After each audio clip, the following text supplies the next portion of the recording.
In a world where witches and wizards are common among the masses, occurs the story of Howl's moving castle.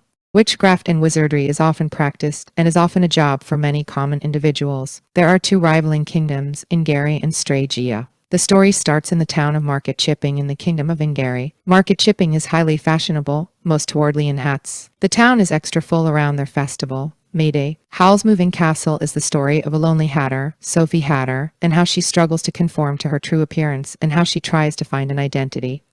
Sophie is an obedient daughter with red gold hair and blue-green eyes who lives with her two other sisters, Letty and Martha, along with her father and stepmother, Fanny. Sophie and her family run a hatter business where they make beautiful hats for the town to enjoy. The story starts out in the town of Market Chipping, the residence of the Hatter family. Sophie was the eldest of her sisters, and when her father passed away, became her stepmother's apprentice, making all the hats for the shop due to her divine talent in creating hats. When Sophie and her two sisters grew older, their mother Fanny first sent Letty and then Martha away to begin their own lives. Letty went to work at a pastry shop, Cesari's, and Martha was sent to become an apprentice of Annabel Fairfax, a woman who participated in witchcraft. Sophie grew quite lonely and talked to her hats that she made, especially when she felt bad for one that didn't have the highest of quality. She heard rumors that the evil witch of the waste was hunted down by the king's personal wizard, Wizard Sullivan, but he ultimately failed and went missing.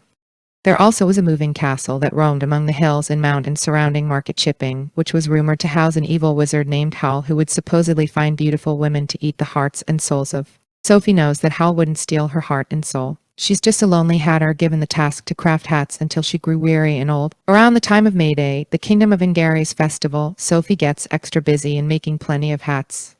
On the evening of May Day, Sophie was by herself in the hat shop. A mysterious woman who looked wealthy and wore a feathered hat made from only the rarest of birds entered the shop. The woman was quite rude to Sophie, and Sophie told the woman to leave. The woman revealed to Sophie that she was actually the Witch of the Waste and cursed Sophie. The witch left the shop, and Sophie noticed that she was old, about 90 years old. She wasn't even mad, she felt more wise and humble, and thought she could get away with more things. Although not so mad with her appearance, Sophie still leaves the shop fearing what her family may think of her. She hikes in the hills and mountains surrounding Market Chipping, pushing aside the rumors of a mysterious moving castle resided by an evil wizard named Howl, who was thought to eat the souls of beautiful women. Not knowing the encounters she may make on the way through, Sophie hikes through the upward landscapes hoping to find a solution to her curse.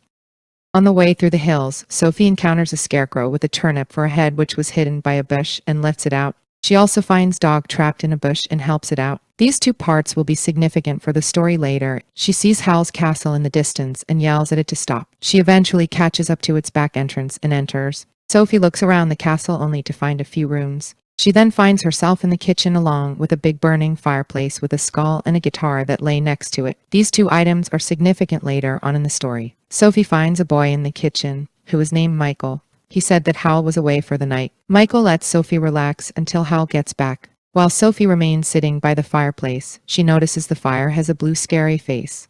The fire is actually a fire demon who is operating the castle. Sometimes, fire demons create contracts with humans. They make contracts with humans because humans have something that fire demons aren't able to make on their own. The fire demon made a contract with Howl and was put to the task to take care of the castle. The demon's name is Calcifer, and he notices Sophie's curse. Sophie and Calcifer negotiate and conclude that if Sophie helps Calcifer break his contract, he will help release Sophie of her curse.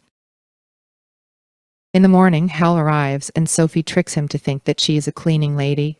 Howl is a handsome and mysterious wizard who goes by 4 names: Sorcerer Jenkin in Porthaven, a Bay Town, Wizard Pendragon in Kingsbury, Howl Jenkins in Wales, and he also is called Horrible Howl at home in his messy castle. Howl's beauty comes at the cost of hours spent in the bathroom with magical perfumes and beauty products. He's also quite whiny sometimes and overly dramatic. He even avoids to kill the spiders in his room for company and to kill other bugs.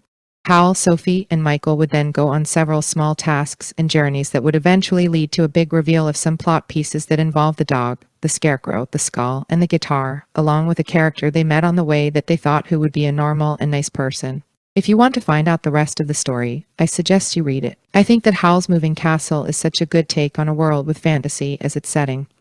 To quickly sum up some main pieces to this story, the time setting of Howl's Moving Castle is in the late 19th century, approximately from the 1870s to the 1890s. The point of view the book would be is a third-person subjective, also meaning a point of view where the narrator reveals what the characters are personally feeling. The main theme of this story is to not be deceived by someone's appearance. Howl is known to be whiny, but also can be loving and caring, and will do whatever it takes to help in dire situations. Sophie is cursed to be an old woman and can be lonely and weak, but can become confident and loving at times.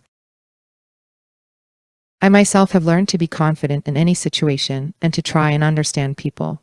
Howl's Moving Castle also has its own movie by Studio Ghibli director Hayao Miyazaki. The movie was made because Hayao did not like war and made the movie based off of the Iraq War. He also said, "I wanted to convey the message that life is worth living, and I don't think that's changed." The movie was highly different from the book, but both were equally well made in their storytelling. I highly recommend you to watch the movie and read the book afterwards. I rather do not have a favorite quote in the book, but instead a favorite part of the book. It's when Sophie uses the 7 league boots in chapter 8.